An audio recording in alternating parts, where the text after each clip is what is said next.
বগুড়ার সোনাতলা রেল স্টেশনের নিরাপত্তা প্রাচীরের নির্মাণ কাজ অসম্পূর্ণ রেখে বহুদিন ধরে খোঁজ নেই ঠিকাদারের। ৩ বছর আগে স্টেশন এলাকায় শুধু আরসিসি কলাম নির্মাণ করা হয়। এখনও বাকি রয়ে গেছে দেয়াল নির্মাণ ও সৌন্দর্য বর্ধনের কাজ। স্থানীয়দের অভিযোগ, প্রয়োজন না থাকলেও অর্থ লুটপাটের জন্য প্রকল্পটি হাতে নেয় আওয়ামী লীগ সরকার। বগুড়া থেকে ইমরান হোসেন লিখনের পাঠানো তথ্যচিত্র আরও জানাচ্ছেন আব্দুল হামিদ।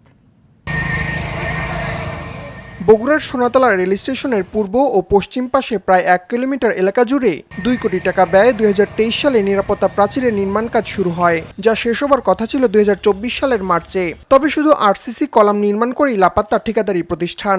অভিযোগ রয়েছে, জুলাই গণঅভ্যুত্থানের সময় ৮৮ লাখ টাকা বিল পরিশোধের পরই কাজ ফেলে পালিয়ে যায় ঠিকাদার।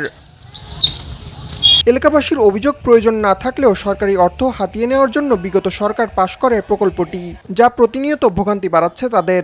প্রায় ১-১.৫ বছর হলে এই জায়গায় এই অবস্থায় আছে। পুরো স্টেশন এলাকায় জনভোগান্তি হচ্ছে। এখানে বাস স্ট্যান্ড আছে, বাস স্ট্যান্ডের বাস রাখা কষ্টকর। UV প্রোটেকশন যুক্ত Tibet luxury talcum powder, the next generation fragrance.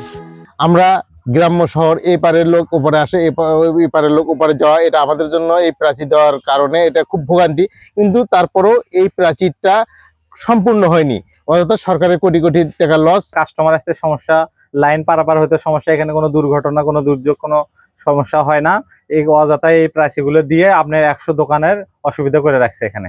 আমার দাবি হয় এই কাজটি সম্পূর্ণ করা হোক দ্রুততার সঙ্গে, নচেত এই কাজটি পরিত্যক্ত ঘোষণা করে আগের অবস্থায় ফিরিয়ে দেওয়া হোক। কাজটি সম্পূর্ণ করতে ঊর্ধ্বতন মহলকে জানানো হয়েছে বলে জানান রেলের উপসহকারী প্রকৌশলী। কাজটা যদি ওই সময় কমপ্লিট হইতো তাহলে হয়তো এর যে সুবিধাটা এক্সেস কন্ট্রোলের যে সুবিধাটা, যাত্রীদের নিরাপত্তা, টিকিটিং সিস্টেম, এই সুবিধাটা যাত্রীরা পাইতো।